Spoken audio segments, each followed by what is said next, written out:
Let's show the world what it takes to be great. We're fighting for excellence. And when we reap the fruits of our toil,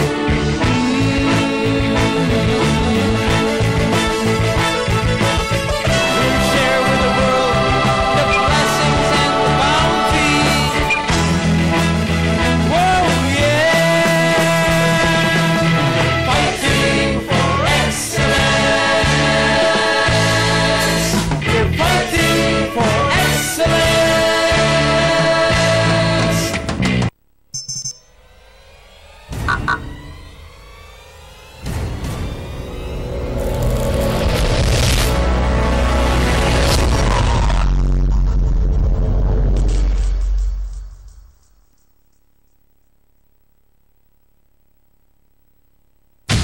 Mula sa lungsod ng Olongapo, ito ang Subic Broadcasting Corporation, himpilan ng radyo DWGO 1008 kHz, kasapi sa KBP, kapisanan ng mga broadcasters sa Pilipinas.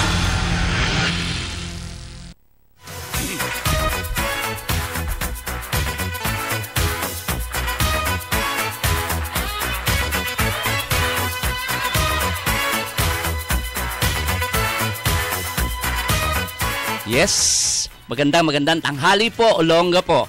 Ngayon po ay araw ng Martes, araw ng Sangguniang Monitor, still fighting for excellence. Ito po ang inyong kaibigan, ang inyong konsehal at inyong ka-friendship, Edic Piano. At ito naman po ang inyong konsehal at ka-friendship, Tet Marsan Estrella. Samahan niyo po kami hanggang alas 2 ng hapon. Napakaganda ng ating umaga, di ba, Councilor Eddie? Yes, oo. At maliwanag na maliwanag ang sikat ng araw. Ngayong July 1, Wow, friendship July 1. Tet, no? July 1. Ngayon po ang unang taon na kung saan ang inyong mga hinalal na mga opisyal ng bayan ay isang taon na pong nanunungkulan dito sa lungsod ng Olongapo sa ating anniversary friendship. At syempre mamaya nga abangan nila yung ating guest, si Vice Mayor Rodel Cerezo, yes, para mag-report sa taong bayan. Ano na nga ba ang mga nagawa at hindi niya pa nagagawa, di ba? Yes, friendship, tama yun. At mainit ang ating talakayan ngayong hapon dahil aalamin natin kung ano ang nagawa ng kasalukuyang administrasyon para mapabuti ang kalagayan ng ating mamamayan at ng lungsod ng Olongapo. At yun na nga, mag-uulat din po ang ating Vice Mayor, Presiding Officer sa Sangguniang Panglunsod tungkol po sa mga contribution naman ng Sangguniang Panglunsod para naman sa kaiunlad din ng lungsod ng Olongapo. Siyempre mamaya abangan nila may re-report galing sa FMA Hall kung saan po ay nagsasalita ang ating City Mayor Roland C. Paulino tungkol naman sa accomplishments niya nitong buong taon. Yes, at siguro rin mamaya, friendship Tet, ating inanyayahan din yung isa sa, masasabi natin political analyst dito sa lungsod ng Olongapo para naman maringgan natin o madinig natin sa kanya, para sa kanyang sariling kuro-kuro kung ano na ang mga kaganapan na nangyari sa loob ng isang taon dito sa lungsod ng Olongapo. Yes, friendship. Ayun, at sa ating unang segment, friendship, huwag na tayong magpatumpik-tumpik pa ang kaganapan sa national news na pakinggan mo ba yung sa anti-hazing law, yung kung saan may namatay yes, College of St. Benilde sa De La Salle. So yan, napakalungkot na balita. Nakakalungkot yan, friendship, dahil ilang beses na yan, paulit-ulit na lang yan. At yung mga batang yan, ano pa yung future ng mga yan, friendship, no?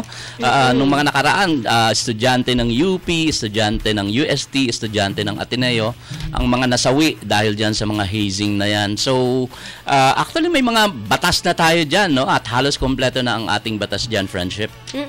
Meron tayong Republic Act number 8049. Ito yung batas kung saan dinefine ano nga ba ang hazing. Sabi dito, hazing as used in this act is an initiation right or practice as a prerequisite for admission into membership sa fraternity, sorority, or organization by placing the recruit or neophyte, kung tawagin, or applicant in some embarrassing or humiliating situations, such as forcing him or her to do menial, silly, foolish, and similar tasks or activities, otherwise subjecting him or her to physical or psychological suffering or injury.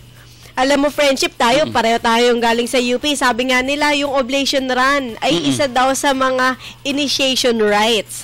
Totoo ba yun? Yung nagchismis dati, di ba? Talaga naman na kapag pumasok ka doon sa kanilang fraternity ay isa yon, no, sa mga requirements nila na talagang tatakbo ka ng hubot-hubad sa compound, no, sa buong ano ba yan, sa oval, no, ng Universidad ng Pilipinas. Pero at least yun, hindi nakakasakit yun. Walang nasasaktan yun, friendship. Pero kasi ito, grabe, ayun, no? yung pinalo-palo sila, di ba? Sandag-sanhi ng kamatayan ng isa na namang estudyante from St. Benilde, itong hazing na to. At sabi dito sa Section 3, the head of the school or organization or their representative must assign at least 2 representative of the school or organization to be present during the initiation. Sabi, no hazing or initiation rite in any form or manner by a fraternity, sorority, or organization shall be allowed without prior notice. Written notice to the school authorities or head of organization 7 days before the conduct of such initiation. So, dapat alam ng school, alam ng head ng mga organization or fraternity or sorority. At ang nakalagay pa dito, na ito pong ating Republic Act ay approved nung June 7, 1995, nung si Fidel Ramos pa po ang presidente. Sabi dito sa Republic Act number 8049, yung anti-hazing law, the school authorities, including faculty members who consent to the hazing or who have actual knowledge thereof but fail to take any action to prevent the same from occurring, shall be punished as accomplices for the acts of hazing committed by the perpetrators. Ayun, so yan, dapat managot yun din yung mga faculty o school authorities. Yes, oo. Alam mo, kagawad, kung ako ang tatanungin, ako talaga ipagbabawal ko talagang ng buo, no, yung pag-hazing na yan, na hindi pwedeng mananakit o para lang alam mo na, makapasok yung isang estudyante sa isang fraternity ay kailangan mong saktan o kailangan mong pahirapan ng todo-todo, palu-paluin, etc. Para sa akin, talagang hindi makatao yung ganyang klase, no, yung hazing na yan. Kaya para sa akin, dapat talaga ipagbawal na yan. Sa kabuuan, talagang ipagbawal ang hazing. Yun. Kaya dito kaya friendship sa ating sa Olongapo, yung ating mga kolehiyo ay may nababalitaan ka ba na merong mga ganyan? I'm sure merong mga fraternity, no? Pero may nabalitaan ka na ba na merong mga ganyang kaso na hazing na nasaktan masyado yung estudyante o ikinamatay so far, ng estudyante? wala pa naman. Pero sana, wag nga mangyari sa atin. Yun yung kung saan may namatay pa, di ba? So, nakakalungkot na balita yan. At syempre, kami po ay nakikiramay doon sa pamilya ni Gilio Cesar Servando na isang taga De La Salle College of St. Benilde na sophomore doon sa nasabing eskwelahan. Nga pala, Friendship Edic, tayo rin ay nakikiramay doon sa pagpanaw ng ating kaibigan na si Matt Matsuda. Uy, alam mo ba na siya ang gumawa ng aking campaign jingle?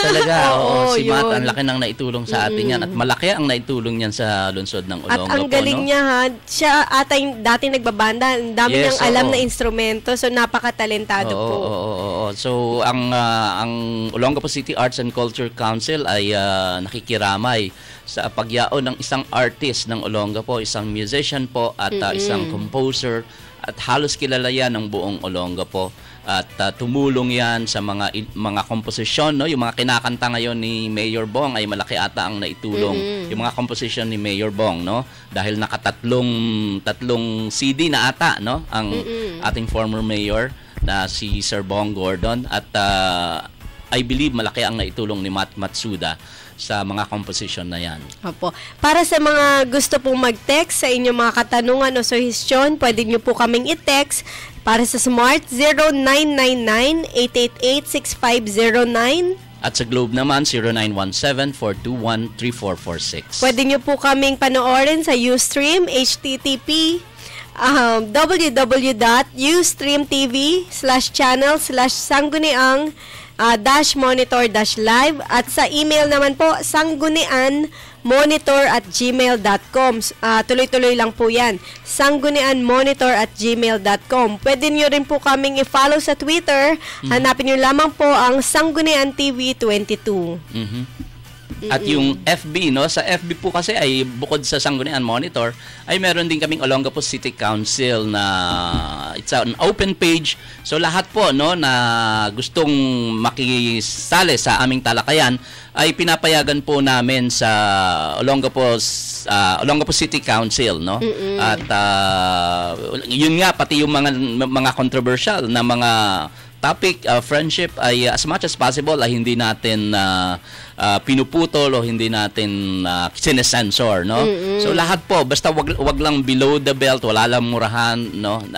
Ay pinapayagan namin doon sa aming page sa Olongapo City Council. Yes, at may nag-text dito sa atin, 3195 ang huli, sabi niya, friendship, sino-sino po ba yung mga kumanta ng mga bata kanina? So, ayan, tatanungin natin kung sino yung sa MTV ng Children of Olongapo siguro yun. Oo, actually karamihan dyan ay mga kasama natin sa Olongapo City Arts and Culture Council. Yung isa dyan, naging guest natin, friendship, si John, no? Isang estudyante sa Gordon Heights, isang scholar din ng Olongapo City Arts and Culture Council na napasama dyan, napabilang dyan sa grupo ng mga kabataang kumanta ng Children of Olongapo.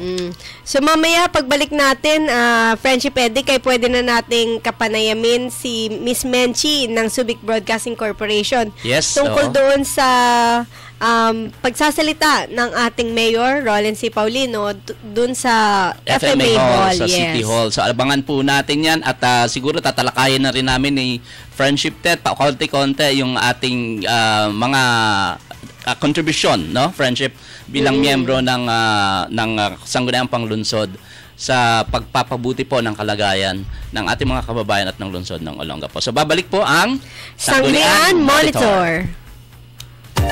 Enjoy life while you're still young. Be mentally alert and energetic. Shape up. Give your body the calisthenic you need, which will help you improve. Come and enroll at the biggest gym in the city. G-Gym Bodybuilding, Karate, Aikido, Kickboxing, Taekwondo, Ballroom Dancing, and more. Call or text at 0927-518-7889. Look for Miss Jenny Escal, the manager, or see us at number 1 Lower Calaclan at the back of DWGO, DWOK FM Radio. We want you to visit our place too. G-Gym Bodybuilding. Life is beautiful if you know that health is wealth. The Memories of Life is the gift of Heritage Garden, Olongapo's newest and modern private cemetery. Heritage Garden is very well maintained to give your loved ones a peaceful, eternal rest. Come and visit us and avail of our reasonable rates. Life is everlasting at Heritage Garden. Heritage Garden at Tabacuan, Santa Rita, Olongapo City, with offices located at number 1 Lower Calaclan, Olongapo City, at DWGO, DWOK, or Civic Broadcasting Corporation Building, beside G-Gym, Olongapo. You may call the manager, Ms. Nida Nerpiol, at 223-2770.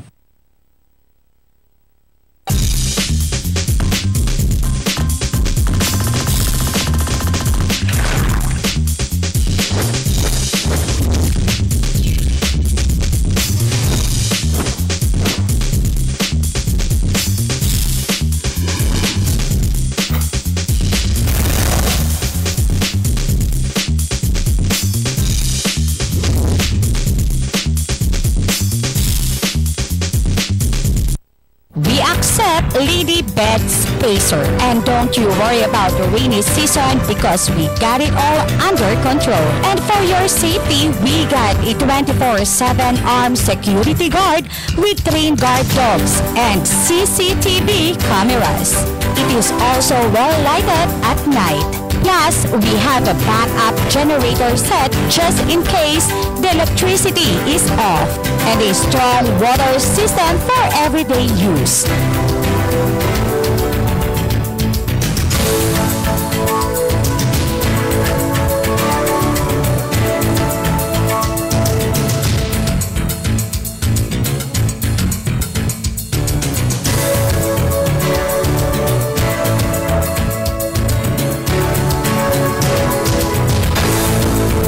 Located at Purok 3D, Farmers Lane, Mayumi Street, Barangay Santa Rita, Olongapo City.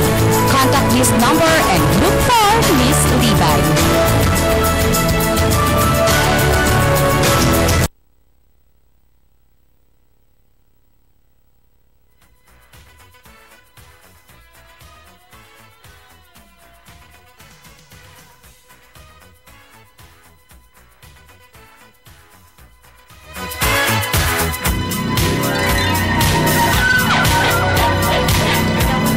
Yes, nagbabalik po ang Sanggunian Monitor at yes, Friendship Tet, naka-ready na ba ang ating si Menchi, no? Na actually pwedeng mag-ulat ng live kung ano yung nangyayari doon sa FMA Hall sa City Hall kasi kino-cover niya yung so-called soka ng ating City Mayor at ng ilang kagawad ata mauuna na doon, Friendship? Yes, Friendship, nasa telepono si Miss Menchi ng Subic Bay Broadcasting Corporation.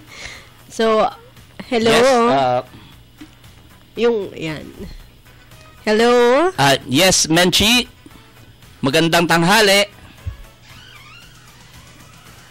Yeah. Sandali lang po, inaayos po natin yung ating hello, Miss Menchi. consul dito. Sige lang. Ayan po at sinusubukan po natin na makontak. Hello. Hello po. Ayan na, pumasok na, Menchi. Magandang tanghali sa iyo. Si Konsehal Edic Piano ito at si Konsehala Tet Marzan. Yes, si Gawad Edic Piano at si Gawad Tet Marzan. Magandang tanghali po sa Sanggunian Monitor. Live na live po mula dito sa FMA Hall. Mag-uulat ang inyong lingkod, si Menchi Mendiza Balto sa mga kaganapan po dito ngayon. Yes, Menchi. Ano nangyayari dyan? Sa ngayon po, itatapos na ang speech ni Mayor Roland Paulino. Kanina nga ay kaagad na pinalakayan tungkol dito sa pagkakautang. Ginawa mo ng 5.87 billion pesos seat ng Olongapo, hindi dito sa kuryente, sa usapin ng kuryente. Kaagad dito pinalakay at kanina ay sinabi niya na ito ang sumalubong sa kanyang pag-upo. At pagkatapos nito ay sunod-sunod na pagsubok katulad na laman ng pagbaha, ng pagdami ng leptospirosis outbreak at marami pang iba na pinagmamalaki niyang lahat ng ito ay kanyang nalagpasan. Ganon din ang mga tulay na napabayaan umano na ang dating administration ngayon ay pinagagawa na nila. Ganon din pinalaki nila ang dredging ng mga ilog. Kinumpara pa nila ang dredging na nagkakahalaga ng 89 million pesos kumpara dito sa 61 million pesos na budget umano dun sa mga heavy equipment na ito raw ay aprobado na ng sanggunian. Pinalakay din nila yung mga pagpapalit ng mga bed dito sa James L. Gordon Memorial Hospital. Ganon din yung mga CR. At sabi nga niya, sa kanya na rin po nanggaling na ito ay mga maliliit na bagay lamang na nagawa ng kanyang administrasyon. Sa mga oras na ito po, katatapos na ng speech ni Mayor Roland Paulino, at ganon din pinagmamalaki niya ang pagkakaroon natin ng mga beauty queens na naging representatives natin sa mga world pageants. Ate Menchi, opo, may nabanggit po ba tungkol doon sa ipinangako niya sa garbage fee? Wala pong nabanggit. Wala po tayo, kanina pa po natin na hinihintay, pero wala po siyang nabanggit hinggil sa basura. Ang binanggit niya naman po dito, pagkatapos mo ng pagbaha, lumalaki ang pagbaha, ay kaagad umano nilang minimis ang Olongapo, ang basura na naglutangan noon. Pero pagkatapos niyan, wala nang nabanggit tungkol dito sa garbage fee. Menchi, meron din bang binanggit ang ating mayor tungkol sa plano nila sa KBG Complex sa Marikit Park, yung pagtatayo ng structure dyan ng SM? Hindi rin po nabanggit ang SM, ang pagpapatayo ng SM ngayon dito sa Marikit Park. Yun po. Bali, ang ilan lang sa mga tinalakay nila ay yung pagpapatuloy ng paghukay ng ilog na sinasabing ito ay kanilang proyekto. Okay. Menchi, meron bang ibang magsasalita dyan bukod kay Mayor? Meron bang... sa program po ay nakita natin wala na ibang magsasalita. Ang program po natin, sinundulan natin ng 5 panalangin mula sa iba't ibang sekta ng relihiyon. Ganun din ang nagpakilala naman sa ating mga guests ay itong si Kagawad Ellen Dabu. I see, oo. At po ngayon, ang si Vice Mayor Rodel Cerezo, nandito rin po ang ilang mga konsuhan. At si Kagawad John Cortez, Kagawad Ellen Dabu, Kagawad Ortiz, ganun din po, nandito rin si Kagawad Atienza at si ABC President Randy Shanzon. Oo, at nabanggit ba, Menchi, na yung ibang mga konsehal ay nakaschedule bukas? Kasi yun ata yung invitation na natanggap ko ngayon lang, na yung mga konsehal ay mag-uulat bukas dyan din sa FMA Hall. Nakabalita ka na ba nito? Wala naman nabanggit na magkakaroon ko ng pagpupulong ang mga konsehal bukas. Kasi ang alam natin, Menchi, ang initial report ay hinati sa 3 yung SOCA, no? So ngayong araw na ito ay si Mayor Paulino nga ang magsasalita at binanggit pa man na merong ilang kagawad na magsasalita na rin at bukas yung iba naman ay mag-uulat at meron pang isang araw na inilaan, dahil ang sinasabi nila hindi nga daw magkakasya yung oras at yung mga tao sa FMA Hall para mahati-hati rin. Kagawad, para sa informasyon po ng ating mga manonood at mga tagapakinig, hindi naman po ganun karami ang mga tao dito sa mga oras na ito. At maaaring ito ang dahilan kung bakit hindi masyadong maraming tao kung sapagkat ito hinati sa 3. Pero wala na pong ibang magsasalita. Katatapos lang po ng speech ni Mayor at medyo naghihiwa-hiwalan na rin yung mga tao at medyo maba na pala ang pila para sa lunch time naman po. Ayun. May libre bang lunch dyan, Timenchi? Hindi ko po alam kung kasama kami. Lalo na ikaw, pinapakain ka ba dyan? Sorry, nandito po ako sa labas at nakikita natin na talagang medyo mahaba na po ang pila. Okay, sige. Menchi, maraming salamat sa iyo. Maraming salamat sa iyong pag-uulat. Konsehal Tet, meron ka pa bang mga katanungan? Wala na po. Basta mag-ingat ka dyan, Timench. Bukas ulit. Bukas dahil alam ko, kami naman yung mag-uulat dyan. Okay, maraming salamat po. Muli po mula dito sa FMA Hall. Ako po si Sinabizabal, nag-uulat live dito po sa taon ng pag-ulat ni Mayor Roland Paulino. Ayun, maraming salamat kay Menchi, na live niyong narinig mula sa FMA Hall sa City Hall dahil ngayon po ay ginawa po yung SOCA na tinatawag na kung saan nag-uulat dahil nga sinabi natin kanina na July 1st po, ang anibersaryo na kauna-unahan taon, isang taon na naglilingkod ang inyong mga inihalal na mga opisyal sa lungsod ng Olongapo. So, friendship. Ayan. So, tuloy-tuloy na natin. Yes, medyo mag-comment lang tayo doon sa binanggit, dahil mukha atang, yung kanyang ulat ay tungkol sa nakaraang administrasyon. Like yung 5 billion na utang sa kuryente, matagal ng issue yan na Friendship Tet. At I believe ilang beses na yung sinagot, hindi lang ni Mayor Bong Gordon, kundi yung mga ilang tao niya, na mga opisyal niya noong nakaraang administrasyon. So, may sagot na po yan. Ilang beses ko na rin yan nabasa at napanood. Hindi lang sa television, kundi sa social media, yung 5 billion. So, paulit-ulit na lang yan. At yan pa rin ngayon yung tinututukan, Friendship. Mm-mm. At syempre may mga hinahanap pa tayong ulat sa bayan, 'di ba? Katulad ng garbage fee. Oo nga. Ano ba dating, talaga ang nangyari? Tinanggal na ba talaga yung garbage fee o hindi yung kanilang pa? drive patungkol sa mga ghost employees na dati sa Facebook ay niraratratan tayo, 'di ba? Oo, walang ulat doon. Yung kanyang mga inappoint na mga department heads ay hindi pa ang tawag nito, friendship, hindi pa natin na bibigyan ng sa Sangguniang Panglungsod, ano? Hindi pa nako-confirm, no? Itong mga department heads na kanyang inappoint na dapat ay kino-confirm na yan at this point in time.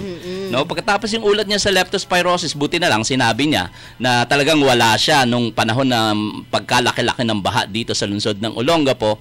At yung pagbalik niya, sinabi niya kinat short niya yung kanyang pagpunta sa Estados Unidos, pero actually nung nakita nga natin, 'di ba, friendship, yung kanyang pagbabalik, yung report niya dito ay actually talagang yung time na yon, talagang wala siyang, ibig sabihin hindi niya kinat short yung kanyang pagpunta sa Estados Unidos, kundi yun na talaga yung date ng kanyang pagbabalik dito sa lungsod ng Olongapo.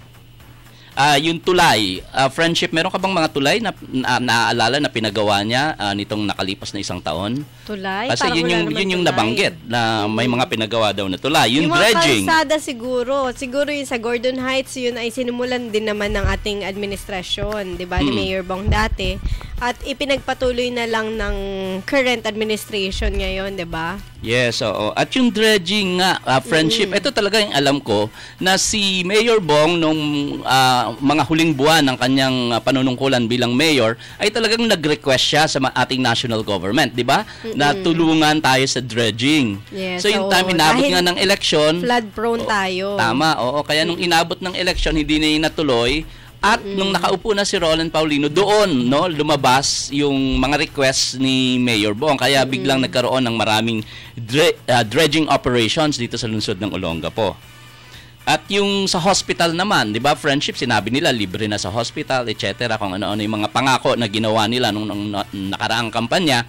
Pero ang inulat niya lang ay yung pagdadagdag ng mga beds at pag-aayos ng mga CR sa James L. Gordon Hospital at saka sa City Hall. Bagay, sinabi naman niya ng mga maliliit na bagay, talagang maliliit na bagay yon na dapat lang na pinagtutuan ng pansin ng kapag ikaw ang nakaupo dyan sa opisina ng Mayor's Office. Okay, at syempre friendship? marami pang dapat tutukan, kaya tayo ay tututok din. Mamaya interviewin pa natin si El Latinaso tungkol dyan. At sa ngayon, friendship, meron ka bang mga ihahabol pa? Ayun, gusto ko lang din i-announce yun nga pong ating civil service schedule pa rin na naka-schedule sa FMA Hall ng October 26.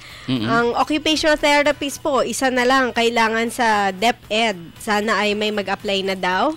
At sa JCI anniversary ng July 12, Saturday po yun, ito ay magaganap sa Sam's Pizza and Family Restaurant. Ayan. Okay. At hindi rin yung friendship ang talagang nang malaki rin sa mga nangyari sa lungsod ng Olongapo ay yung ginawang desisyon ng ombudsman, di ba? Tungkol doon sa kanyang financial team na major players, no, ng finance, no, ng Olongapo. Ay nung magpalabas ng anong tawag doon, desisyon ang ombudsman na yung kanyang city budget officer, yung kanyang treasurer at yung kanyang accountant, city accountant, lahat yun po ay tinanggal dahil sa mga kaso na isinampa laban sa kanila, no? Kaya yun, malaking dagok yun, no, para sa isang baguhang administrasyon na tanggalin yung mga head ng iyong financial team, no? So dapat, siguro tingin ko dapat nagulat siya at paano niya, yung ginawa niyang paraan para makaiwas siguro o malampasan yung ganong klase ng sitwasyon ng desisyon ng ombudsman. Okay, friendship, siguro magtutuloy-tuloy tayo. Mamaya po ay kasama na natin si El Latinaso para pag-usapan pa ang mga nangyari nitong mga nakalipas na isang taon. So magbabalik po ang Sanggunian Monitor. Mula sa lungsod ng Olongapo, ito ang Subic Broadcasting Corporation. Himpilan ng radyo DWGO 1008 kHz kasapi sa KBP, kapisanan ng mga broadcasters sa Pilipinas. We accept Lady Bed Spacer, and don't you worry about the rainy season because we got it all under control. And for your safety, we got a 24/7 armed security guard with trained guard dogs and CCTV cameras. It is also well lighted at night. Plus, we have a backup generator set just in case the electricity is off, and a strong water system for everyday use.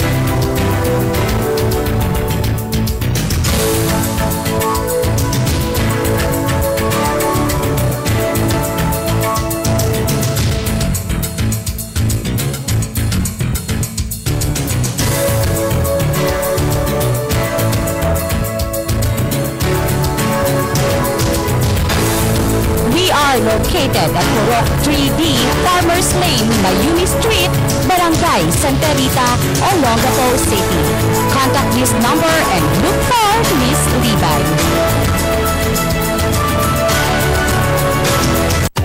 Enjoy life while you're still young. Be mentally alert and energetic. Shape up. Give your body the calisthenic you need, which will help you improve. Come and enroll at the biggest gym in the city. G-Gym Bodybuilding, Karate, Aikido, Kickboxing, Taekwondo, Ballroom Dancing, and more. Call or text at 0927-518-7889. Look for Miss Jenny Ascal, the manager, or see us at number 1 Lower Calaclan at the back of DWGO, DWOK FM Radio. We want you to visit our place too. G-Gym Bodybuilding. Life is beautiful if you know that health is wealth. The memories of life is the gift of Heritage Garden, Olongapo's newest and modern private cemetery. Heritage Garden is very well maintained to give your loved ones a peaceful, eternal rest. Come and visit us and avail of our reasonable rates. Life is everlasting at Heritage Garden. Heritage Garden at Tabacuan, Santa Rita, Olongapo City, with offices located at number 1 Lower Calaclan, Olongapo City, at DWGO, DWOK, or Civic Broadcasting Corporation Building, beside G-Gym, Olongapo. You may call the manager, Ms. Nida Nerpiol, at 223-2770.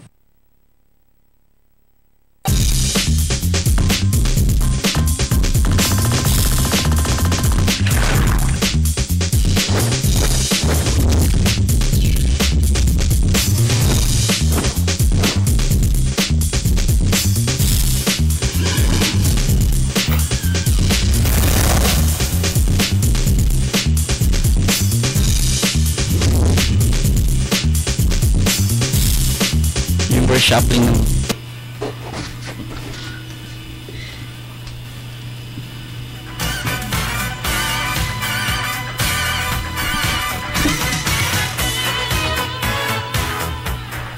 Okay, nagbabalik po ang Sangguniang Monitor at tuloy-tuloy lang po sa inyong pananghalian dyan at nakikisama po kami. Buti pa kayo kumakain na. Friendship Tet, naka-ready na ata ang ating Vice Mayor, no? Unfortunately, hindi siya makakapunta ngayon ng live, no? Dito sa ating studio, pero makakapanayam natin siya via telephone, no? Friendship, at naka-ready na ata ang ating Vice Mayor Presiding Officer na si Vice Mayor Rodel Cerezo. Ayan, medyo hindi pa. Ayun, habang inaayos natin, Friendship, sige, pag-usapan muna natin siguro kung yung mga nangyari po sa amin sa Sangguniang Panglungsod ng Olongapo. Sabihin mo lang, Friendship, kung ready na at ipapasok natin si Vice Mayor Rodel Cerezo para mapakinggan ng ating mga kababayan. Sige, yun sa'yo muna. Friendship yes. Edic, yeah. Yes, Friendship.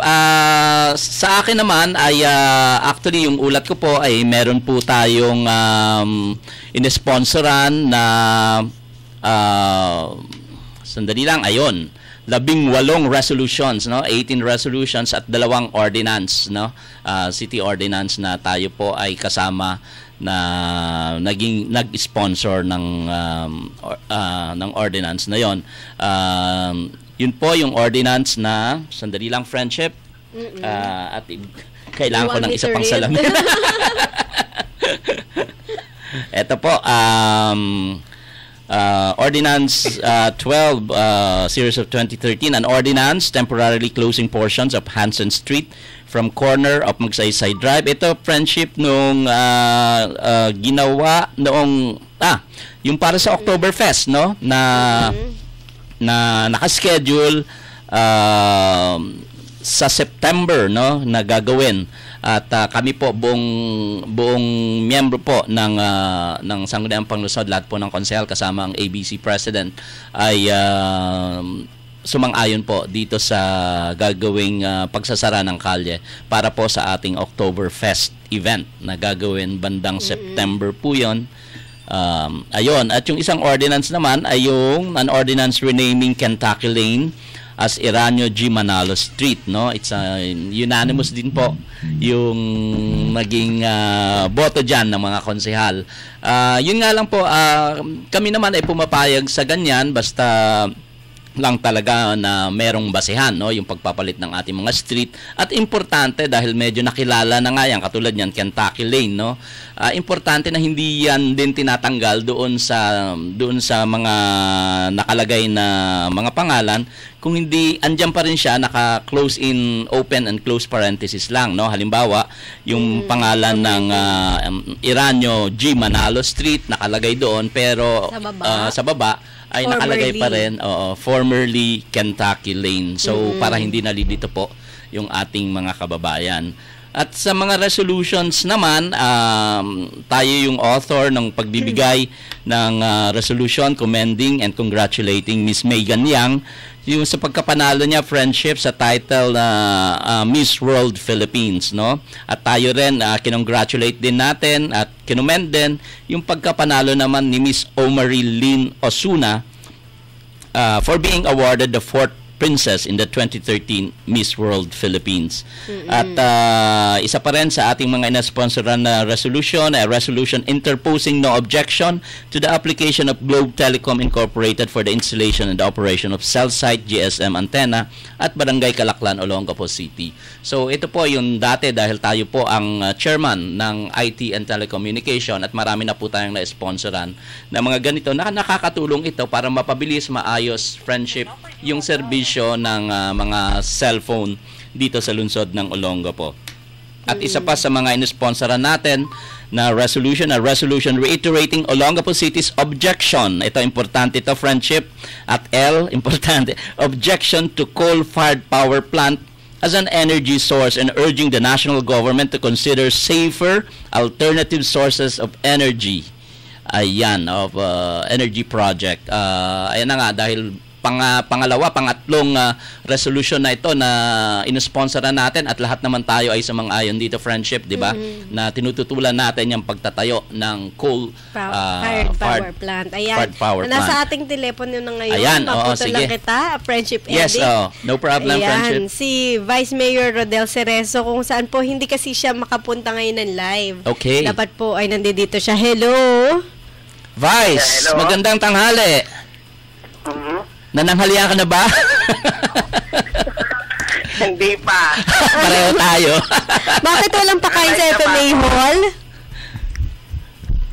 Vice, wala daw pakain? Hindi, nasa Vice Mayor's office na ako. Okay. Ayan, katatapos lang kasi nung magsalita ng ating City Mayor. Ngayon naman pakinggan natin straight from him, from the Vice Mayor himself. Ayan, si Vice Mayor Rodel Cerezo. Kamusta naman, Vice? 1 taon ka na palang Vice Mayor, parang kailan lang, di ba? Kaya unang-una, nais ko munang batiin ang mga tagapakinig ng Sangguniang Monitor. Dadalam ko naman na marami ng mga nakikinig sa inyo at nanonood. At alam ko rin na patuloy na nagiging success ang inyong radio and TV program. Ayun, sige, Vice. Vice, ano na bang sa iyong sariling analysis, no? Ano na ba yung naging kontribusyon ng ating sangguniang panglungsod upang ang ating kabuhayan dito sa lungsod at yung maayos na pamamalakad ay mas naiayos pa? Well, as of now, kung titingnan po natin ang kabuuan ng sangguniang panlungsod, makikita natin na everybody is working, especially yung mga different committees and resolutions na dapat ipasa in ordinances. Sa bali, kung makikita po natin ngayon, lahat ng mga ordinances na dapat nating ipasa at resolution ay inaaral na maigi ng mga membro ng sanggunian para naman po sa kapakanan ng mga mamamayan ng Olongapo City. Then at the same time, sa mga projects po natin ngayon sa City Council, pinipilit po natin may upgrade ang lahat ng mga kalakaran natin sa City Council, especially mabilis na internet connection para sa mga website natin na maaaring ma-access na ng mga tao yung mga resolution and ordinances na ipinapasa ng ating syudad at ng mga sangguniang ng ating city councilors. At the same time, makita nila kung ano yung mga updates na nangyayari sa City Council. Yes, Friendship, may tanong ka ba kay Vice? Ayun, Vice, hello. Hello? Ayan, itatanong ko lang, ano pa ba yung mga, bukod dyan sa mga sinabi mo ha, di ba meron ka syempre, nung kumakampanya ka ay may mga sinabi kang mga pangako, di ba? Yung ating halimbawa ay computer learning center sa bawat barangay. Ito po ba ay natupad na? Nasa ulado mo pa, Friendship, tata? Ay, oo naman. Dapat yan ay approve. Go ahead, Vice. Sa mga pinangako natin na nakaraan na tumakbo tayo nung nakarang election, ganun na rin, sinabi ko nga nung nangangampanya ko na pag-iigihin natin lalo ang mga pagtulong sa mga kabataan natin na gustong magsipag-aral, bagamat hindi 4 years courses ang kanilang mga kukuhanin, pwede silang magsipag-aral sa mga computer barangay center natin. Na ngayon ay hindi na computer learning center. Ang tawag na po sa kanila ngayon ay mga barangay learning center dahil hindi na lang po mga computer courses ang ino-offer na under ng TESDA, kundi meron na rin mga kaukulang mga ibang kurso na pwede nilang makuha ng mga 6 months, katulad ng culinary, katulad ng electricity, katulad ng mga tinatawag natin na web-page designing, kasama na rin dito yung mga programming, yung mga AutoCAD, at saka yung mga computer technician. So, ibig sabihin, nakakapamili na sila ngayon at mas malalong pinaganda na yung mga courses na mga 6 months lamang na pwede nilang makuha at under TESDA.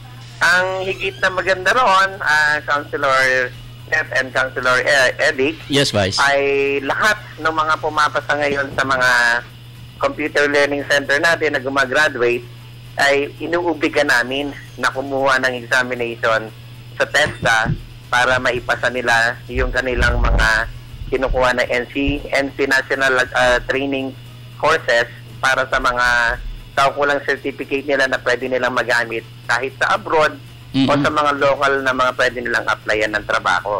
Kaya napangarami na gumagraduates ngayon at marami nang gustong magsipag-aral sa mga training center natin sa mga barangay. At sa ngayon nga marami ng mga gumraduate na naman na panibago na sinusubaybayan natin na makakuha ng exam sa TESDA. Vice, ano pa yung vision mo para sa sanggunian natin bago matapos yung term mo?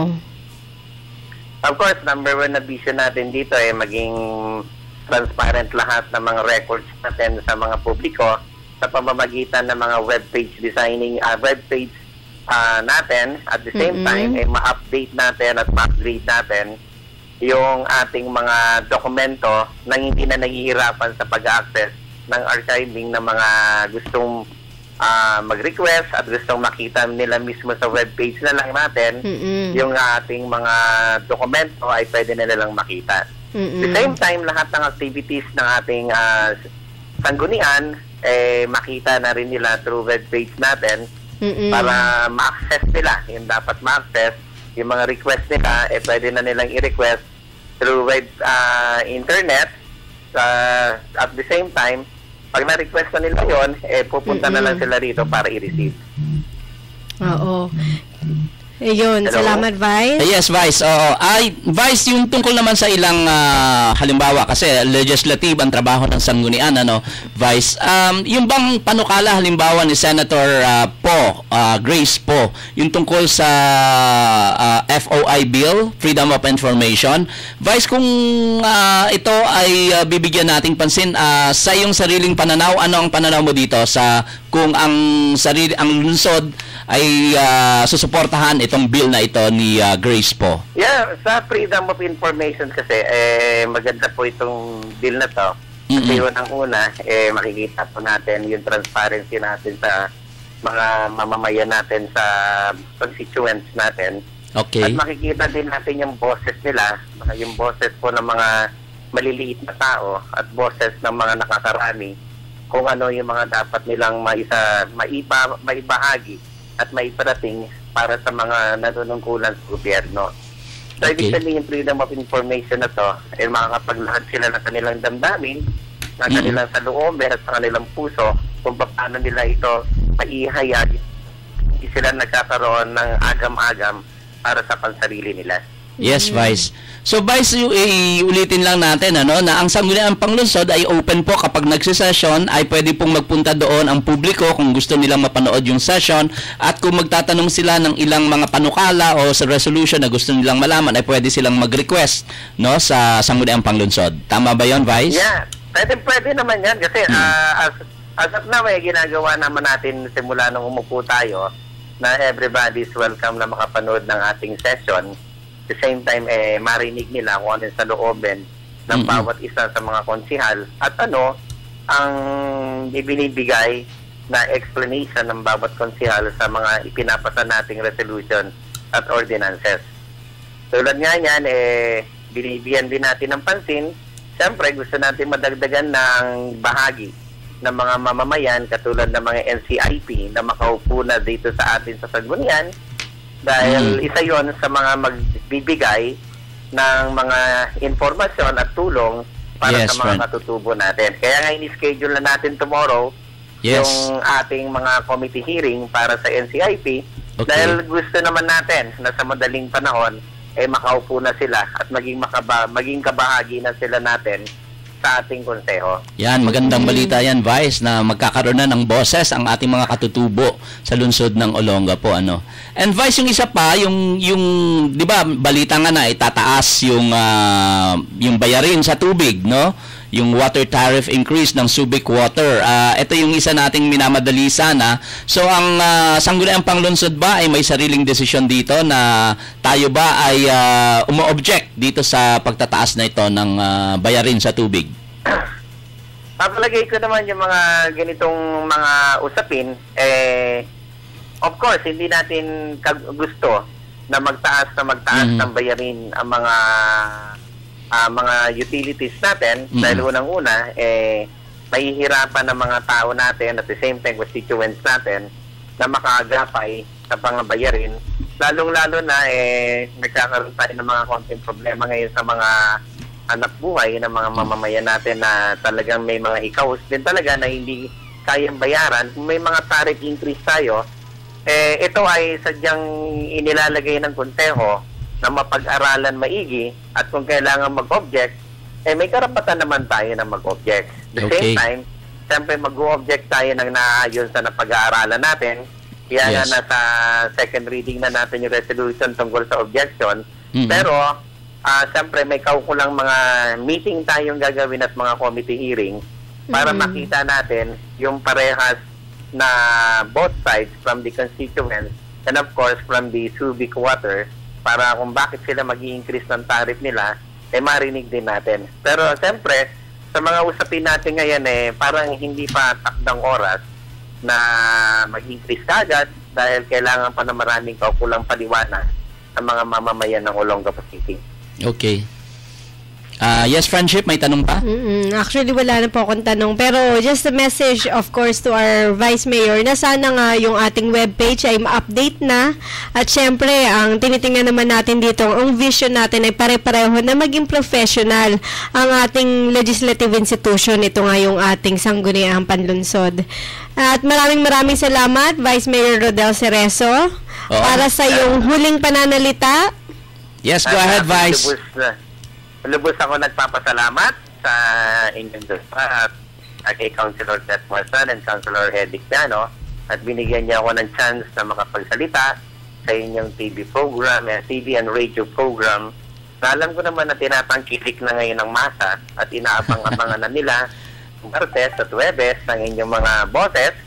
At para naman po sa mga mamamayan natin ng Olongapo, makakaasa po kayo na ang mga paglilingkod na gagawin ng inyong mga pinagkatiwalaan ay yung may puso na maglilingkod, na alam naman namin na pag may puso na maglilingkod ang bawat isa sa amin, ay sigurado na ang ibabalik sa inyo ay yung paglilingkod na may kasamang pagmamahal at paglilingkod na may takot sa Diyos.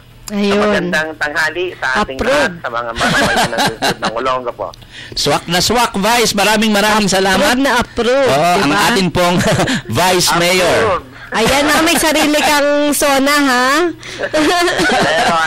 At sana makapanayam ka pa rin namin ng live kung pwede yung schedule mo. Yes, Vice, anytime. Tuwing Martes at Huwebes. Pupunta po ako dyan para makakapagbigay din naman ako ng update para sa sanggunian natin. Ayan. Salamat. Salamat po sa inyong Thank you rin po, Vice. Thank you, Vice. Pwede ka nang kumain. Ayan po, inyo pong napakinggan ang ating Vice Mayor, presiding officer namin sa lungsod ng Olongapo, si Vice Mayor Rodel Cerezo, sa kanya pong ulat sa kanyang 1 taon na sa bilang Vice Mayor ng lungsod ng Olongapo. So, Friendship, magtutuloy-tuloy ba tayo? O, break muna tayo. Okay, yes. Ayun. So, bago po magpatuloy ang Sangguniang Monitor, magbe-break muna kami. Huwag kayong aalis. Enjoy life while you're still young. Be mentally alert and energetic. Shape up. Give your body the calisthenic you need, which will help you improve. Come and enroll at the biggest gym in the city. G-Gym Bodybuilding, Karate, Aikido, Kickboxing, Taekwondo, Ballroom Dancing, and more. Call or text at 0927-518-7889. Look for Miss Jenny Ascal, the manager, or see us at number 1 Lower Calaclan at the back of DWGO, DWOK FM Radio. We want you to visit our place too. G-Gym Bodybuilding. Life is beautiful if you know that health is wealth.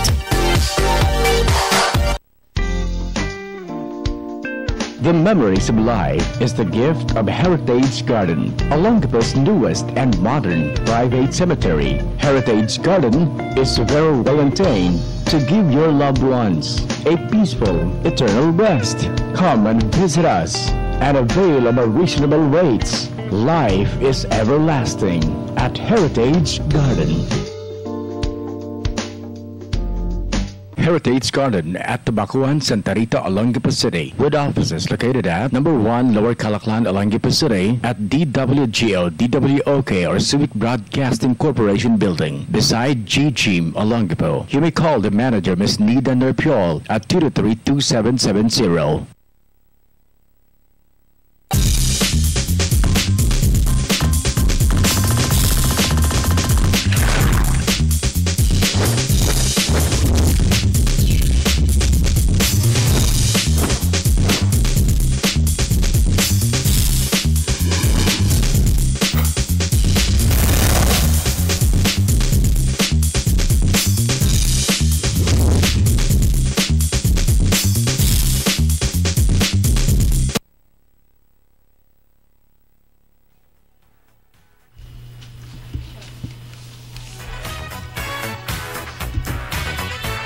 Okay, nagbabalik po ang Sangguniang Monitor and Friendship. Ituloy ko lang yung aking binabasa kanina, yung ating ulat at ating mga inosponsoran na resolution at ordinance sa Sangguniang Panglungsod ng Olongapo. So yun nga, nahinto po tayo doon sa resolution natin, no, na nagbibigay tayo nung reiterating Olongapo City's objection to coal-fired power plant, no? Importante po 'yon. At kasi hanggang ngayon ay isa pang malaking issue 'yan. Mamaya at baka pwede nating makapanayam si L para sa issue na ito ng coal-fired power plant. Yung idagdag pa natin yung mga inosponsoran natin, Friendship, at nakisali naman yung iba nating konsehal doon sa resolution recognizing Miss Sheridel P. Alejandrino, known as the Elevator Girl, for her dedication to work and positive attitude. Ito, Friendship, kailangan natin yung ganitong klase ng resolution para may pakita din natin sa ating mga kababayan na yung isang simpleng trabaho katulad ng magtrabaho ka sa maging elevator girl ay pwede rin nating ipagmalaki, hindi ba, Friendship? At depende yan sa attitude. Kaya nga sumikat ang ating elevator girl na si Sheridel ay dahil maganda yung kanyang attitude sa kanyang trabaho. Ayun yung dahil nandito na rin lang tayo sa Sangguniang Monitor at sinasabi natin na nagbibigay tayo ng inspirasyon sa ating mga tagapakinig at tagapanood. So itong isang magandang halimbawa si Sheridel, Friendship, na nabigyan natin ng recognition at magandang ehemplo ng ating mga kabataan at ng ating mamamayan dito sa lungsod ng Olongapo. So another resolution, Friendship, yung resolution commending and congratulating Miss Megan Lin Yang for winning the title in the prestigious search for Miss World 2013. So tayo rin po yung nag-sponsor niyan. A resolution also confirming the appointment of Attorney Ana Marin F. Sison. Ito, Friendship, no, as City Government Department Head 2, City Legal Officer, SG26, co-terminus, subject to pertinent laws and regulations. Ito yung medyo binanggit din natin kanina, Friendship, na karamihan sa mga department heads na inappoint o ng ating mayor ay hindi pa nako-confirm. So isa ito yung ating legal officer sa city na na-confirm na natin, no? Isa sa konting na-confirm natin, Friendship. And another one, a resolution interposing no objection to the application of Globe Telecom Incorporated for the installation and operation of cell site GSM antenna at Barangay Gordon Heights, Olongapo City. So ito importante dahil sa Gordon Heights medyo malayo yan, kailangan maganda yung ano diyan para maayos, no, yung serbisyo ng mga gumagamit ng ating mga cellphone at telephone, Friendship. So importante itong pagbibigay natin ng ganitong klase ng resolution na hindi tayo nag-o-object sa pagtatayo ng mga antena. And another one, a resolution expressing deepest sympathies to the bereaved family of Dan C. Heraldo. Ito si DJ Dan, no? Importante rin ito, Friendship, na nabibigyan natin ng commendation at yung ating simpatya rin sa mga tao na malaki ang contribution dito sa ating lungsod ng Olongapo, na si DJ Dan bilang isang broadcaster, commentator at DJ, no, sa isang malawak na estasyon ay nabibigyan natin ng importansya dahil malaki naman talaga yung kanyang contribution sa larangan ng mass communication and broadcasting. Ayan, also a resolution authorizing the Honorable City Mayor Roland C. Paulino to enter, execute, and sign the waiver of confidentiality on the city's investments, deposits, loans, or other transactions with banks and other financial institutions in favor of Bangko Sentral ng Pilipinas. So ito, Friendship, no, ito yung sinasabi natin na tumutulong tayo sa lungsod, di ba? Pag alam naman natin na makakatulong, maski yung mga ganyang klase ng resolution na ino-authorize natin yung ating city mayor, ay nung time na tayo pa ang chairman, no, na dito sa committee involved, ay binibigyan naman natin ng suporta, no, ang city mayor. Kaya hindi pwedeng sabihin ng ibang tao na tayo ay kontrabida na hinaharang natin lahat, no, yung mga kagustuhan ng city mayor. So depende po 'yun, no, yun yung pinapaulit-ulit namin. Depende po sa ipapasok na panukala. And isa pa, friendship, a resolution strongly urging the city mayor to cause the immediate removal of Christmas Bazaar at Columban Street, co-sponsored. Yan, tayong dalawa yon. Ikaw yung aking co-sponsor dyan.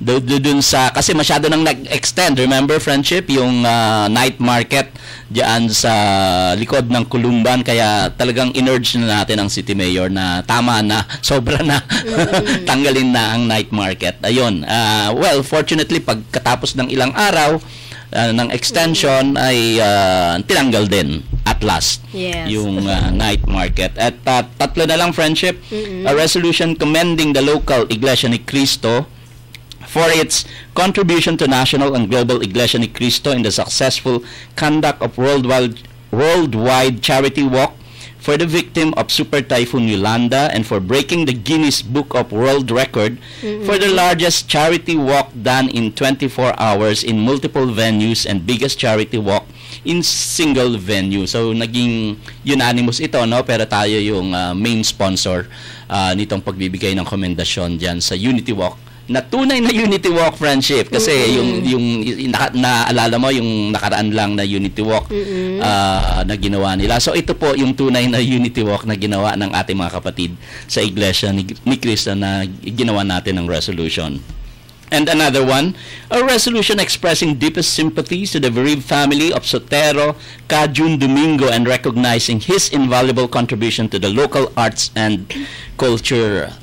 So ito, friendship, si Cajun Domingo, no, isang napakagaling na artist na kasama namin sa Olongapo City Arts and Culture Council, ay pumanaw at binigyan natin ng recognition, no, dahil sa kanyang napakalaking contribution din at nag-exhibit na rin ito, hindi lang kasi sa Olongapo, friendship, kundi doon mismo sa Hall of Congress, no, at nakita nila pati si Madam Imelda Romualdez Marcos ay bilib na bilib sa trabaho ni Cajun, kaya binigyan natin yan, nararapat lamang ng komendasyon. Yes, pero nag-exhibit din siya sa Ayala. Yes, oo, 2 beses actually, friendship, no, yung kanyang exhibit na ginawa sa Harbor Point.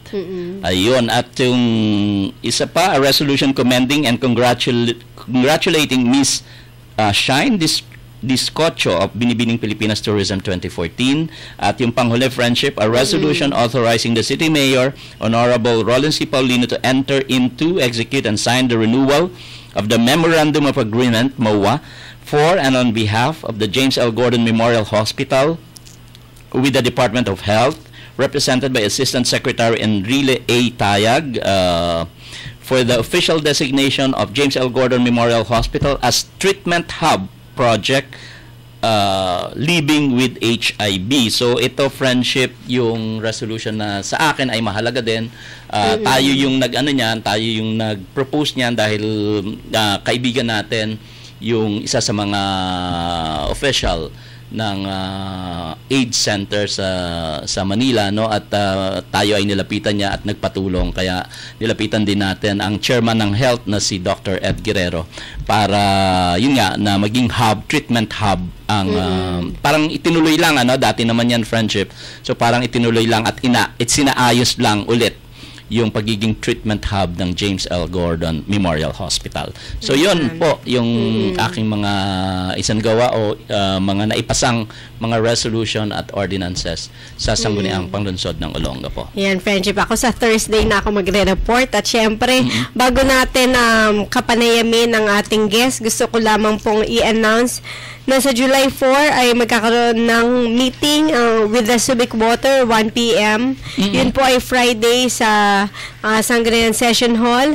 At syempre, congratulate din natin yung meeting ba yan sa Subic Water o yung pinatawag natin na yung public hearing, di ba? Public hearing. Public hearing sa Friday, dahil yun nga yung ating tayong dalawa rin co-sponsor na yung nag-o-object tayo sa pagtataas ng pagbayad ng tubig sa lungsod ng Olongapo. So dahil hindi tayo ang chairman ng committee na yan, kundi si Councilor Cajudo, ay siya po yung nagpatawag, no? Sana nga, friendship, pinamadali natin yan kasi gusto ko niyan bukas maaprubahan na sana, dahil yung Subic Water ay lumampas na tayo sa deadline na hinihingi nila na dapat nagbigay ng opinion yung iba't ibang sektor, no? Pero sa Friday pa ito in-schedule ni Councilor Cajudo, kaya tayo naman ay susunod lang sa proseso Ayun, friendship, go ahead. Ayan. At syempre, congratulations din. Top 3, isang Olongapeño. Si Dominic Rosalie Gravina Cesa na nag-aaral sa UST. Siya po ay top 3 sa May 2014 Nurse Licensure Examination.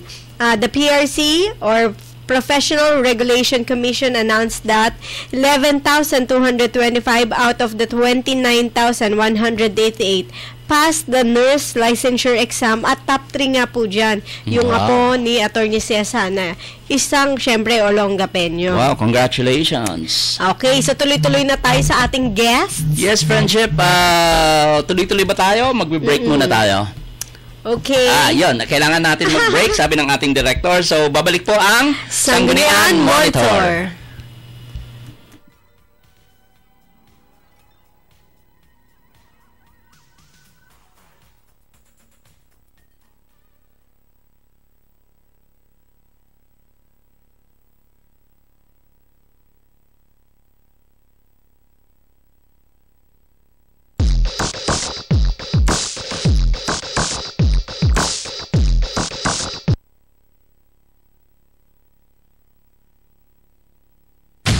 Mula sa lungsod ng Olongapo, ito ang Subic Broadcasting Corporation. Himpilan ng radyo DWGO 1008 kHz kasapi sa KBP, kapisanan ng mga broadcasters sa Pilipinas.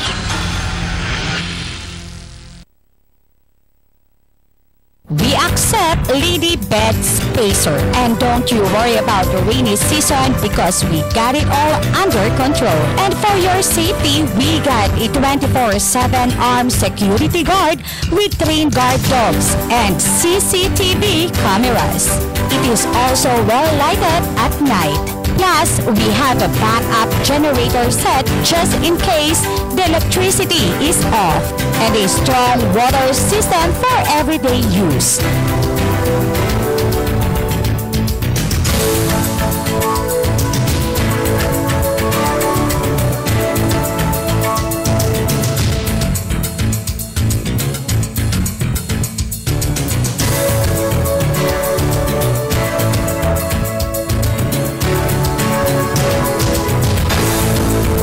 Located at Purok 3D, Farmers Lane, Mayumi Street, Barangay Santa Rita, Olongapo City.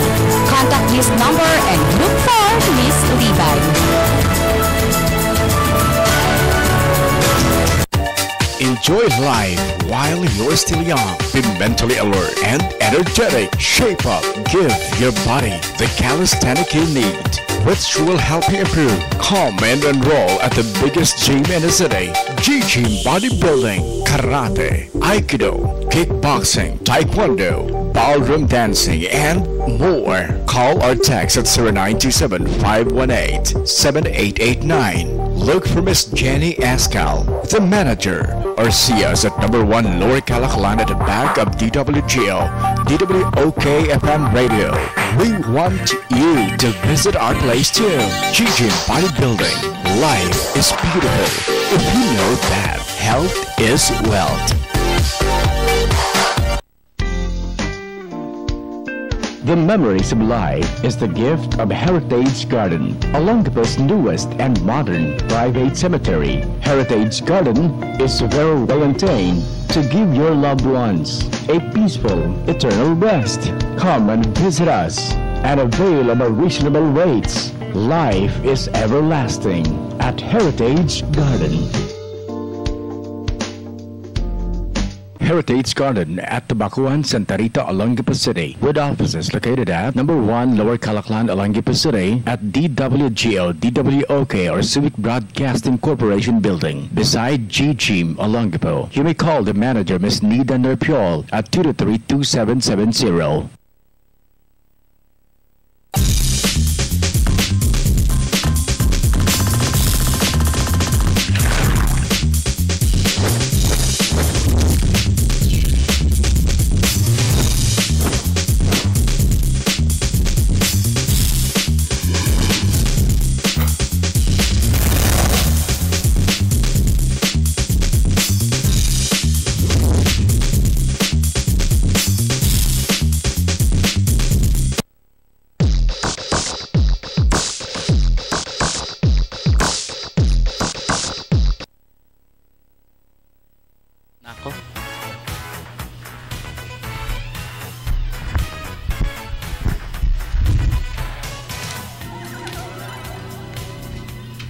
So nagbabalik po ang Sangguniang Monitor at ngayon, friendship ay pwede na nating ipakilala ang ating nag-iisang guest ngayong hapon na pwedeng magsalita no at mag-analisa tungkol sa mga nangyari nitong mga nakalipas na taon sa bagong administrasyon at sa Sangguniang Panglungsod ng Olongapo. So friendship, please do the honor. Siyempre kung gaano katipid ang kanyang pangalan, I'm sure hindi niya tayo titipirin sa interview natin sa kanya ngayon. Walang iba kundi si Kuya El Latinazo. Yan. Ayun. El, magandang hapon sa iyo. Magandang hapon din po sa ating mga listeners at saka yung mga taga-subaybay natin sa TV at sa ayun, ayusin muna natin yung ating mikropono. Okay na ba tayo? Okay na yung mikropono ni El? Okay na? El, pakiulit yung iyong pagbati. magandang hapon po sa ating mga listeners at taga-subaybay po sa SBC 22 sa Sangguniang Monitor at sa ating US Stream. Sandali lang po at inaayos lang yung ating mga technical inaayos ng ating sige, mga bago yan basahin lang natin yung nasa second reading, friendship, friendship edit.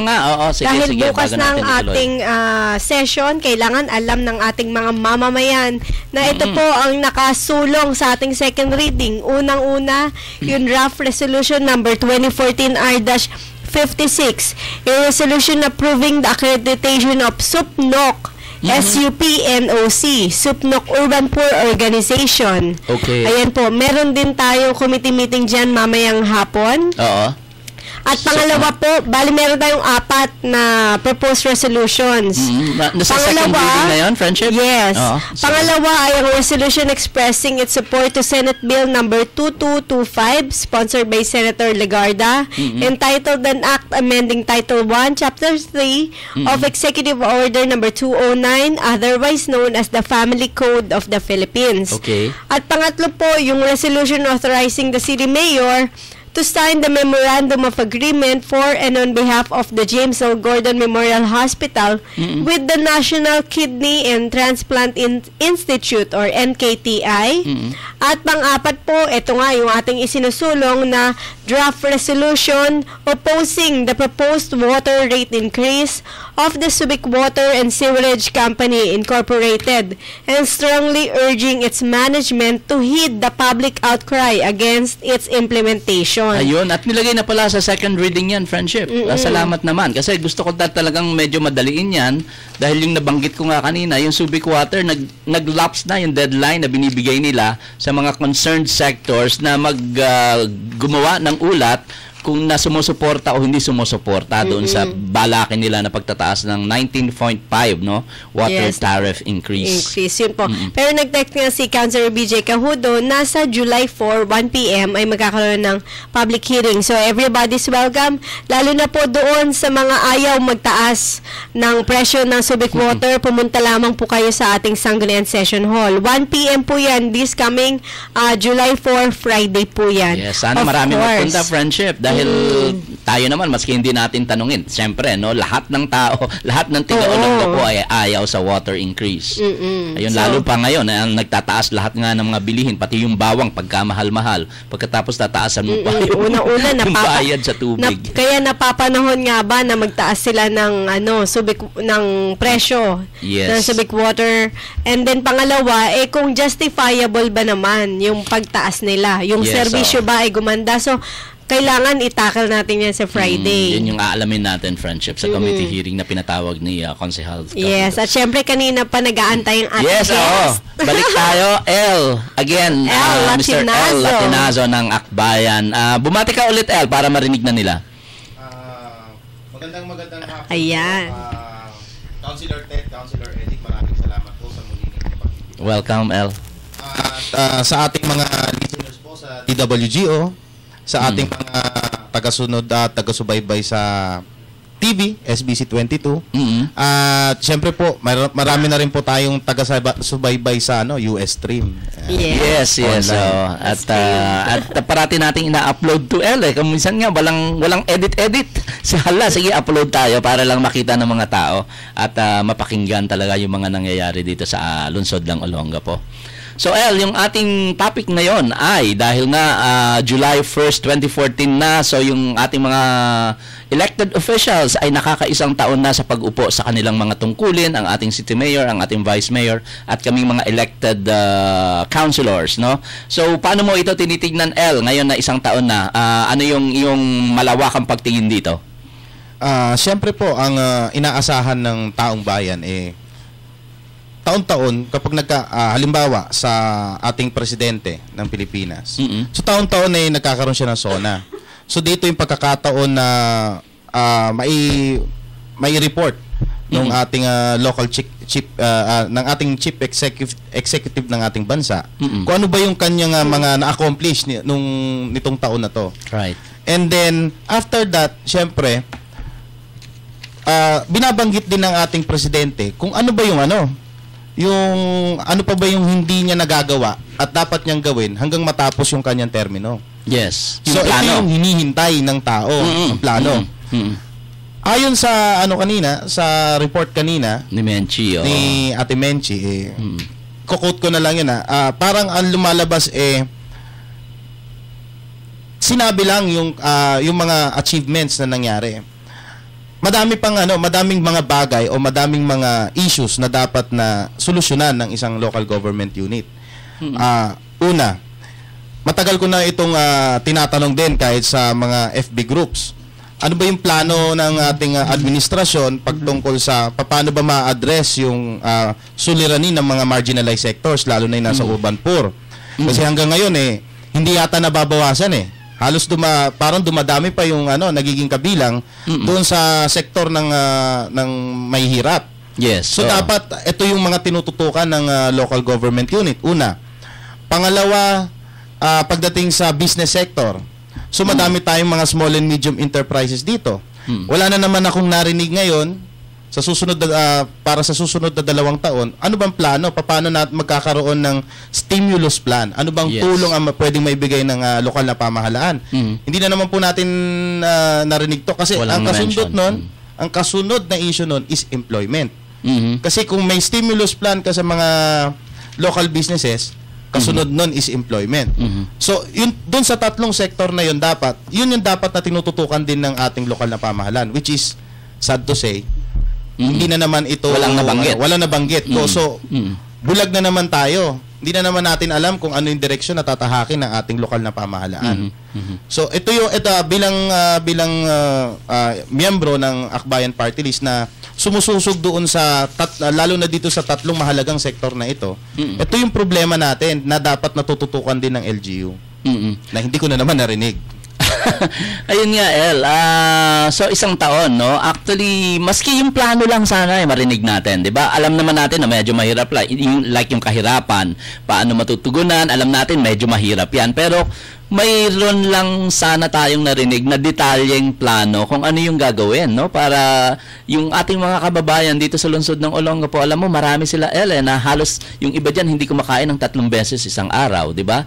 Yung iba hirap na pag-aralin yung kanilang mga anak kasi nga ni walang baon, di ba? Ni walang pamasahe para pag-aralin yung kanilang mga anak.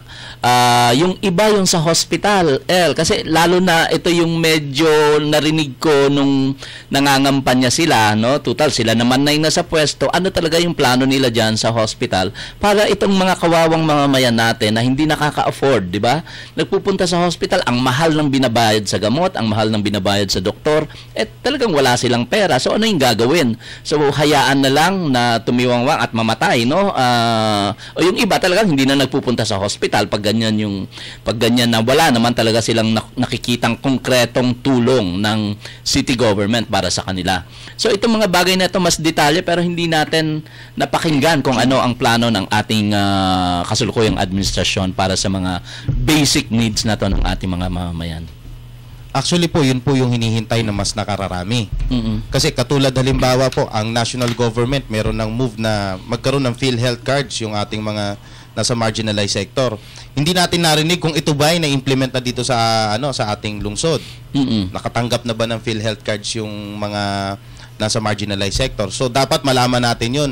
Kasi hindi lang naman yung lokal na programa ang hinihintay natin na makababa dito sa sa mga marginalized sector. Pati yung mga national programs na pinapadaan sa LGU, paano ba ito na sino na ba yung nabigyan, sino pa ba yung hindi pa, ilan pa ba yung ating deficit. So kailangan natin malaman 'yon. Kailangan maging tapat tayo. Ano ba yung talagang nangyayari?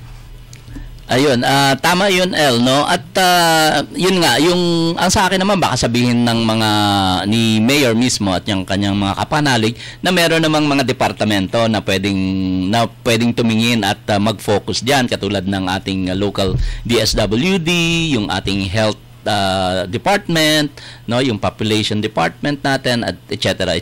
na pwedeng tumutok diyan. Pero yun na nga sana nga makita natin yung kabuuan sanang plano na minention na manggaling mismo sa bibig ng ating city mayor kung ano yung plano niya diyan at kung paano niya sasabihin ito. 'Di ba? Dapat yung lahat ng departamento ay talagang nakatutok din sa kanya, at kung ano yung gusto ng mayor, doon sila magfo-focus lahat at doon sila magtatrabaho lahat. Pero yun nga, hindi kasi yun yung dapat nga nung oath taking niya ay medyo nagplano na, medyo nagsalita na siya tungkol diyan kung ano yung plano natin para sa ating lungsod, no? Pero walang ganon nung oath taking niya nung first 100 days niya. I believe wala ring report wala ding ulat, 'di ba, Friendship? At ngayon nga na isang taon na siya sa kanyang pwesto ay nakita natin kanina, narinig natin yung mga binanggit niya doon sa kanyang SOCA. Friendship? Yan. At syempre ako, tinatanong ko rin yung ating mga issues tungkol doon sa mga sinabi niya dati, katulad ng garbage fee, 'di ba? Ayan ang isa sa mga ipinangako natin nila. Garbage fee ay libre na daw. Tapos po, syempre may mga nagtatanong din kung bakit dati ay puro sila batikos, may ghost employees daw, pero ngayon ay mas dumami pa daw. So, mas nakakatakot daw ngayon pumunta ng City Hall dahil maraming ghost employees. Tapos po, ngayon siguro ako, sa aking personal na pananaw, yung tungkol dun sa dump truck na sinasabi niya galing ng night market. Bakit hindi ba't kaya hindi kinuhanan ng picture o ipinakilala man lang yung ating dalawang dump truck na nanggaling doon sa allocated nating 2.9 million galing ng DRRMO. Naprubahan natin yung resolution na yun. Nag-allocate tayo doon. Pero wala man lang ako nakita ni picture, di ba? Samantala yung sa dump truck nang galing sa night market, magkano yun? Parang 1.5 something. Yung dalawa na, di ba? Samantalang nakabili ba sila ng gano'n? Ay hindi man lang may pakita. Worth 1.5 lang. Ayan. Anyway, marami Friendship. Una rin sa uri ng pamamalakad ng ating local chief executive. No, yung tungkol sa kanyang mga Friendship, yung mga department heads. Unang-una, 'di ba, dapat dumadaan sa sanggunian yung confirmation, 'di ba? Para masigurado natin na yung mga nakaupo sa pwesto na yung head ng mga departamento ay talagang qualified, kasi yun nga yung rason, no? Gusto natin na qualified yung mga mauupo diyan at talagang may gagawin para nga sa ating lungsod.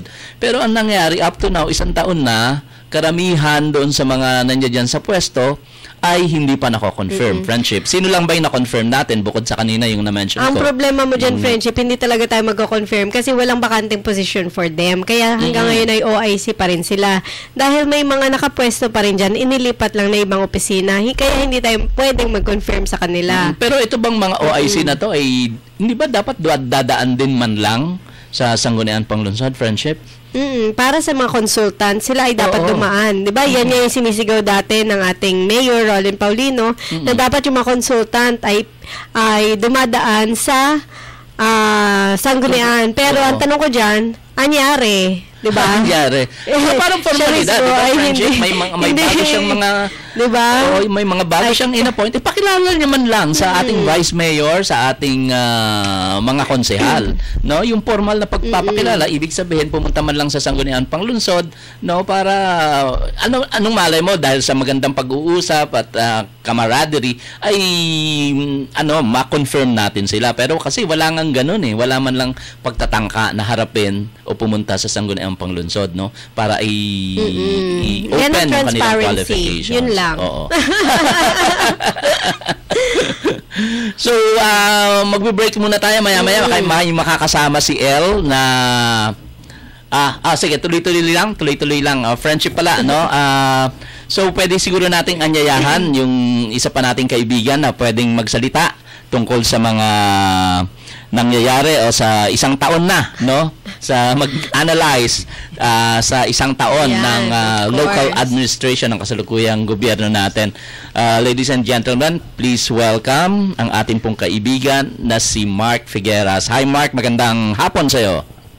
Magandang hapon po. Hello, Sir Mark. Oo.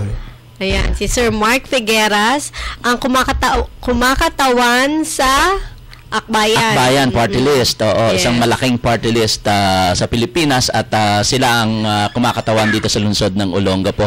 At maalam sila, friendship, no? Kaya sila yung tinawagan natin na magbigay ng sarili nilang obserbasyon at analysis tungkol sa isang taon ng paggogobyerno dito sa lungsod ng Olongapo.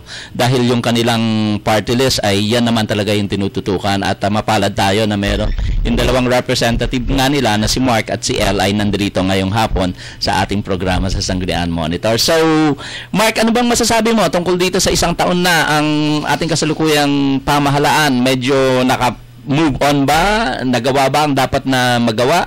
O ano lang? May nagawa naman, nagukay nga lang. Oh, joke.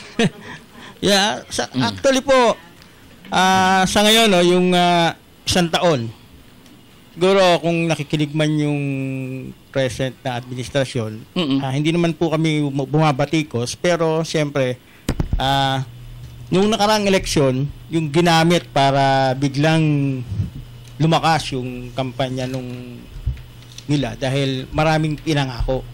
Sabi ko nga nung unang nandito ako, marami siyang pinangako, maraming isinisigaw nung kampanya, maraming plataforma nung kampanya. Laging-lagi na lang inuulit na itong gagawin. Pero parang napupuna ko po wala pa dun sa talagang peak nung pinangako niya ang natupad. Siguro may konti, yun nga. Yung isang natupad, yung pagkapahukay ng ilog. Pero hindi pa rin ako satisfied doon dahil meron pa ring konting sala And yun nga Mark, medyo minention din namin kanina yung tungkol sa dredging kasi si Mayor Bong bago talaga siya yung mga huling buwan ng kanyang panunungkulan bilang mayor ng Olongapo, talagang ni-request niya sa DPWH na tumulong sa pagdredge dito sa lungsod ng Olongapo. So merong official report yan at merong official request yan, nung time na inabutan na nga ng election, so hindi na natuloy at ngayon na lang natuloy yung so hindi pwedeng sabihin din na ang kinin na lang ng kasalukuyang administrasyon na talagang project nila totally 100% yan dredging kasi yan pa yung request ng nauna pa nating mayor. So yun lang, yung parang let's give credit where credit is due, di ba Mark? Para naman pantay lang, objective ang lahat, kasi nga yung nangyari kanina, yung report ni Menchi sa mga binanggit na ulat ng ating city mayor ay marami yung paninisi marami doon sa kanyang ulat ay sinisisi yung nakaraang administrasyon. So isang taon na siguro at this point in time siguro medyo mag-move on na at gawin na yung dapat gawin ng isang talagang ng gobyerno, local government. Yung inano ko kanina nga, actually inimbitahan ako ni kasamang Alex Hermoso na dumalo doon sa State of City. Nakadalo ka ba? Hindi po ako dumalo bagkus dito po ako sumadya dahil sa totoo lang po, ako po yung isa sa ngayon ng nahalal na provincial point person ng National Anti-Poverty Commission. So bukas po mag-o-oath na ako sa NAPSI National. Congratulations, Mark. Ayokong alam kong mangyayari yung sumbatan eh. Pero dapat bago yung sumbatan, bago yung sisihan, ginampanan muna yung dapat na ipinangako. Yun lang naman yun eh. Kung magsisisihan tayo, pare-pareho walang mangyayari. Kasi ganyan ang ganyan lagi. Sana kung eto sinisisi mo yung isang tao, gawan mo ng aksyon para hindi na tayo, wala nang yung malawak na usapin. Idaan sa legal na proseso, hindi yung palitan ng sinasabi, parang wala rin mangyayari. Walang nangyayari. Umaasa ang mga tao dun sa pagbabagong sinasabi nila. Yung transparency na sinasabi nila, yung lahat ng sinasabi nila na nagagawin nila sa city. Hinahanap nila yun. Nahanap ng tao yun. Tama, Mark. And speaking of yung mga pinangako, ito may isang text galing sa 7460, yung huling digit ng kanyang cellphone. Magandang tanghali po sa inyo, Kagawad Ed Piano at Kagawad Tet Marzan. Tungkol po ito sa nabanggit na bayad sa basura. Hindi ba po dapat pag-uusapan sa konseho ng sanggunian, hindi ipinupula sa ating mayor ngayon? Dating nakaraang pamunuan ang may gawa. Vicente Kaenteng po ng Mabayuhan. Friendship, anong masasabi mo rito? Na dapat daw sa sanggunian. Tinakal na natin yan eh. Okay. Unang-una, syempre nagpapasalamat tayo kay Vicente o Kaenteng ng Mabayuhan. Salamat sa panonood nyo. Pangalawa, ay napag-usapan na po yan sa City Council. Sa katunayan nga po ay na-table na yan. Si Councilor Edic Piano po ang unang-unang nagkaroon ng legislation na ilibre na. Dahil ito po ay ipinangako din ng ating city mayor. Marami ngayon nagtatanong sa atin, di ba? Sabi, bakit ganun? Nung eleksyon, nung kampanya, sinabi, ililibre na daw. Kaya hanggang ngayon po, syempre, tinatanong natin sa ating mga pamunuan kung bakit nga ba ganun talaga. Dahil kailangan naman masagot din yung ating mga tanong. Isa rin tayo nagbabayad ng garbage fee na sinabi nga dati ay i-scrap o mawawala na. Pero hanggang ngayon, syempre, ay hindi pa rin napapatupad. At ang dahilan yan, friendship, kaya ako itinable kasi nga, di ba, nung nagkaroon ng committee meeting, nalaman natin sa mga tiga-ESMO, no, yung mga naghahakot ng basura, na ang sinabi sa kanila ng city administration, ayusin niya yung pagkokolekta dyan sa basura kasi kung mababa yung inyong collection ay hindi na kayo sisweldo. Bahala kayo. Kung ano lang yung makolekta nyo, yun lang yung pwedeng ipang sweldo sa inyo. Parang gano'n. So tayo naman, syempre, mga maliliit na tao lang ito no? Mga halos isang kahig, isang tuka. So medyo tinable muna natin at para pag-aralan nga ng gusto itong pagtatanggal ng pagbabayad sa basura. Itinable natin yan hanggang sa maabutan tayo ng pagpapalit ng mga komitiba, friendship, at hinawakan na nga ni Konsehal Atienza yung komitiba ko na sa environment at kaya siya na yung kumuha siguro, no? Hindi dapat nilift lang yun sa table. Pero gumawa siya ng sarili niyang resolution at friendship, wala na tayong oras ay 2:00 na. So from 3195 siya ay nag-text. Pasensya na po dahil marami akong tanong pero gusto ko pong malaman kung bakit nagtaas na ang bayad sa jeep. 850 na raw kasi yung inano sa kaibigan niya siningil. Ang alam ko po dito ay LTFRB ang nag-approve. So, aprobado na po ba ang 850? Okay na. Central Luzon, NCR, and Southern Basta meron lang din ang tawag doon. Tarifa yung yung rates no na nakapaskel doon sa mga jeep. Na-approve na. So 850 na na-aprobahan. So talaga pong tumaas. Yun po. Pasensya na po. Kaya nga tinututulan natin yung pagtaas sa tubig kasi kung ano-ano na po yung mga tumataas. Lahat na ay tumaas. Ayun. Siguro panghuling pananalita para na manggagaling sa ating mga guests. Mark and El, panghuli na lang. Suggestion para sa ating mga pamunuan. Yes. Siguro yan ang suggestion kung ano yung dapat gawin for the next 2 years. Siguro, kung ano man po yung mga ipinangako, tuparin na. Kung ano naman po yung dapat na pinangako, pero bago niya tuparin, pag-aralan muna ng maigi, kung may masasaktan ba, kung may marami bang matutuwa, bago ipatupad. Kasi hindi po basta, kaning isinubo. Yes. And hindi basta-basta to. Thank you, Mark. Kuya El Latinazo. Siguro po, simple lang, no? May 2 taon pa bago ulit maghalalan. At malapit-lapit na rin ang filing of candidacy, 1 taon na lang din. Okay. So sana, yung mga pinangako, ng ngayong kasalukuyang administrasyon,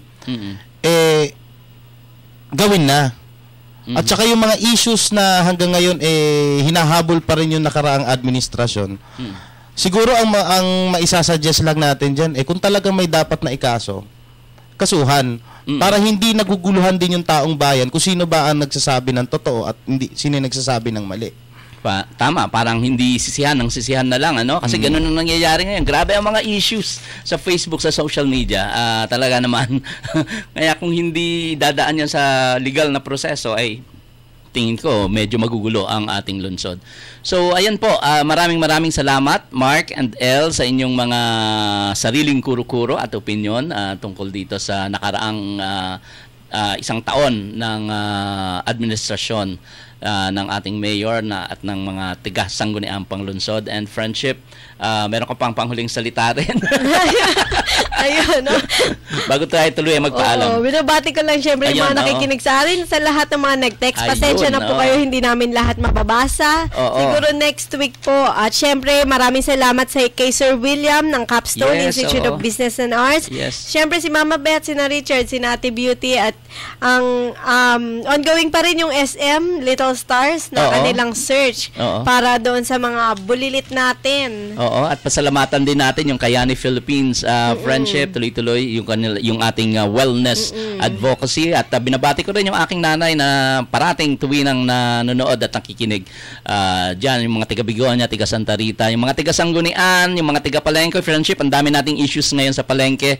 Kausap lang natin sila kailan. Magandang hapon po sa inyong lahat, yung mga drivers po na nakikinig sa amin, at sa inyo pong lahat na sumusubaybay sa Sanggunian. Happy birthday din kay Ma'am Eileen Sanchez, si DJ Robbie ng SBC, at syempre si John Erver Kabiling. And si Robbie, DJ Robbie. Happy birthday. Ayan. At ayun po, diyan po nagtatapos ang Sanggunian Monitor. Maraming salamat po. Kami po ay babalik sa Webes Friendship. At para sa marami pong mga issues, no?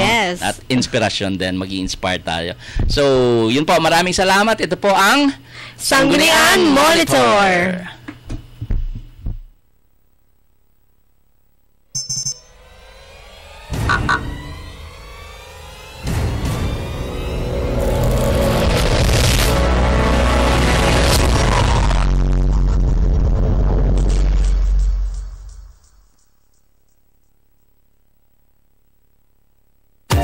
Enjoy life while you're still young.